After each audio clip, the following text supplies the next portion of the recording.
রাজধানীর সদরঘাটে লঞ্চের দড়ি ছিঁড়ে ৫ যাত্রী নিহতের ঘটনায় দায়ের করা মামলায় গ্রেপ্তার ৫ আসামি এখন ৩ দিনের রিমান্ডে। এরা হলেন এমভি তাসরিফ ৪ লঞ্চের মাস্টার মিজানুর রহমান ও মুনিরুজ্জামান এবং এমভি ফারহান ৬ লঞ্চের মাস্টার আব্দুর রফ হাওলাদার ও সেলিম হাওলাদার আর ম্যানেজার ফারুক খান।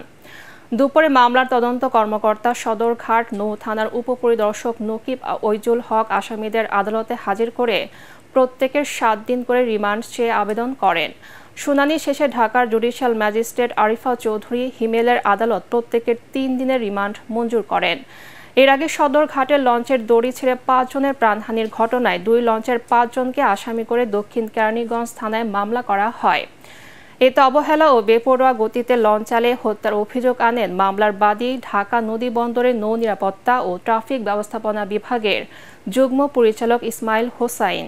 এদিকে নিহতদের মরদেহ সকালে পরিবারে হস্তান্তর করা হয়েছে। বৃহস্পতিবার বিকেলে সদরঘাটের টার্মিনালে একটি লঞ্চকে অপর একটি লঞ্চ ধাক্কা দিলে রশি ছিঁড়ে মর্মান্তিক এই দুর্ঘটনা ঘটে। ঘটনা তদন্তে ৩ সদস্যের কমিটি গঠন করেছে বিআইডব্লিউটিএ।